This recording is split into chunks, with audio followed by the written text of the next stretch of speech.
Got a $10 super thanks from Zach Crosby. So I asked your thoughts on the Pickens trade a few months ago, and it came to be. So my question now is, how awesome will the Super Bowl parade be? I am absolutely delusional, but desperate times call for desperate measures. I appreciate that, Zach. In theory, it is an incredible party, and I don't remember any of it. That's my mindset there. So appreciate that, Zach. This came in via a super thanks. Every $5 plus additional increments, obviously, gets you into our George Pickens raffle. Super chats, of course, also work quite well. Get your super thanks or super chats in for the George Pickens raffle. I'm going to give you a shout out on the live show as well. Agon, is that how I pronounce it? A-W-G-A-W-N. Mafah will be the primary back by midseason. I would be surprised. It's not impossible, but I don't even want to put that like expectation on Phil Mafah. Like his goal is to make the roster. His skill set sets up pretty well as an early down runner. He battled through some injuries last year. I think kind of limited some of the explosive playability. He matches up very well with Jaden Blue, but I don't think we should ever put any expectations of a 7th rounder of he's the starter, even at a spot like a running back or a DT. I think that's asking for a lot. Also, remember this time last year when Jerry Jones was saying we were in a soft rebuild? Jerry then very quickly walked that back. And that was mid-season, by the way. That was almost one of those, like, he said that they were, and then he, like, backed it up later and said soft rebuild is that, which, like, I almost wonder if, like, somebody was in the room with him and said, Jerry, you just agreed to a soft rebuild. Can you not say that that's the case?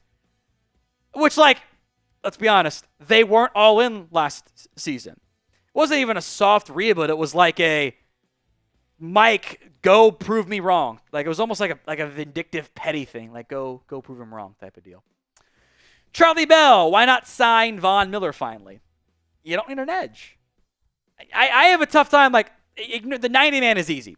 Who on your 53-man roster are you making room to cut to add Von Miller?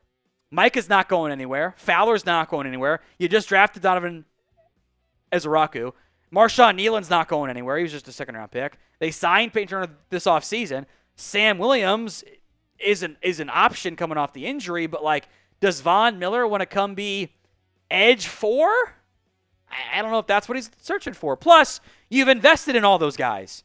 Do you want to pay more than the vet minimum? Does Von Miller want more than the vet minimum? Probably. It's like I don't think the timing works out the way it could have worked out previously.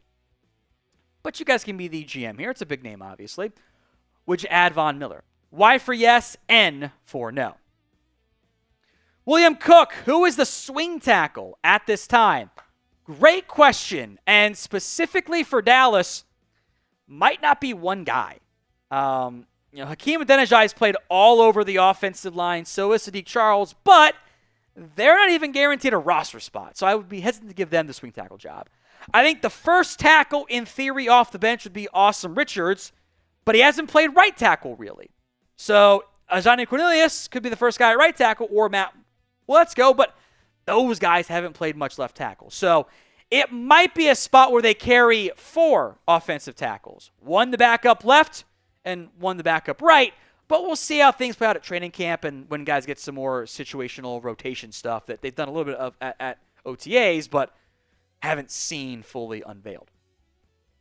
Donnell, Texas Wolf Graves. Chance the Cowboys grab Tommy Mellott, touchdown Tommy from the Raiders.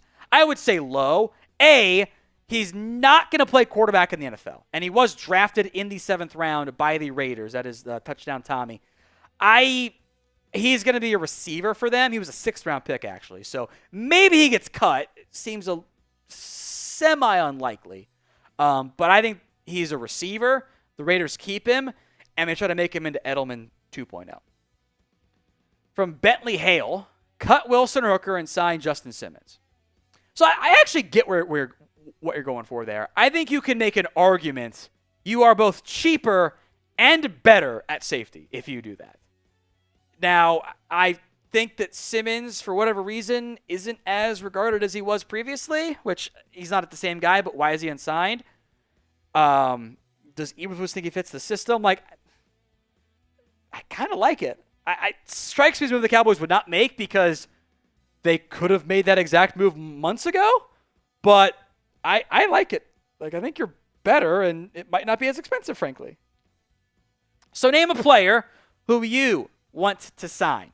Any free agent, any position, let me know in the comments section of today's show. Daniel, this is the most quiet I've ever seen the front office in a long time. But there's nothing going on. Like, they're always quiet around this time. And they're not going to say anything until training camp. Like, the entire NFL, for the most part, is pretty quiet around this time. I would not read much into that. They're not doing weekly radio hits. Like, there's not a lot going on. It's OTAs. They let the head coach actually talk around then. So I would not read much into that. This Cowboys polo, though, is on sale. 40% off when you go to chatsports.com/Cowboys polo. Link will be in the comments section and the description of today's show. Should be a clickable link over there in the corner as well. It's chatsports.com/Cowboys polo. From Zion, what is your all-time Olympic flag football team? Okay, so you kind of want at quarterback someone who can buy time in the pocket but isn't actually going to scramble because you can't scramble the same way like you'd be accustomed to. So you want someone who's mobile but not like crazy stiff. So like my first thought was Mike, but it's actually not who you're searching for. What you want is like a combination of like all of like peak athlete Drew Brees with his mindset later on, or peak Aaron Rodgers. That's actually I'm gonna go with peak Aaron Rodgers. I think that's who you want. Rushing, I feel like it's Barry Sanders. Like just incredible juke stick movement ability there. Receivers, take your pick of like all 5,000 guys that fit from that mindset. From a rusher perspective, I won't go everyone. You actually want like a blitzing safety.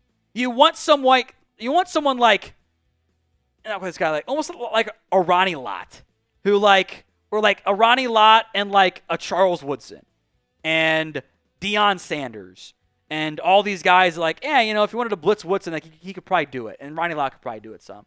Like you kind of want some not pure. You don't want like a Von Miller. You want someone who's just like long. Like right now, like Kyle Hamilton would be perfect. Like that's kind of the mold you're searching for. Daniel, I've heard the Treylon Burks from the Titans against the Cowboys. Ignore it. It's not happening.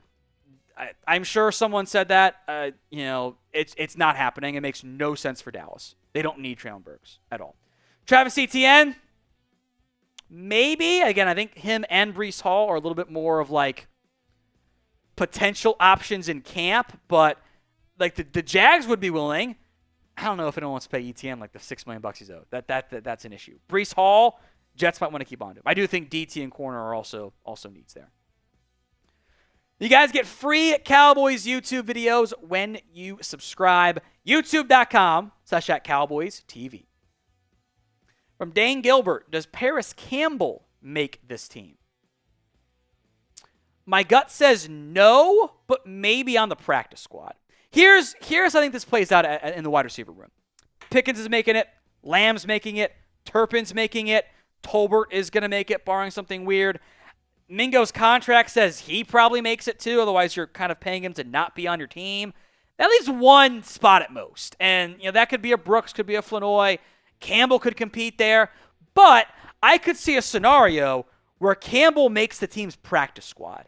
And he's there as like Cavante Turpin insurance. Knock on wood, something happens to Turpin, Campbell can do some similar things if you want to keep those packages in your offense. So with Pickens now in tow, grade the Cowboys wide receiver room. A, B, C, D, or F. Let me know in the comments section of today's show. Toxic Tom, who will be this year's Rico Gathers, TJ Vasher, Darius Jackson, Deuce Vaughn, this camp who who fans will overrate like hell. I mean, the easy answer is always one of the receivers, right? One of the skill guys, like a Josh Kelly puts up some highlight reel grabs and then kind of disappears with the pads fully on in the preseason. Like, would that surprise very many people?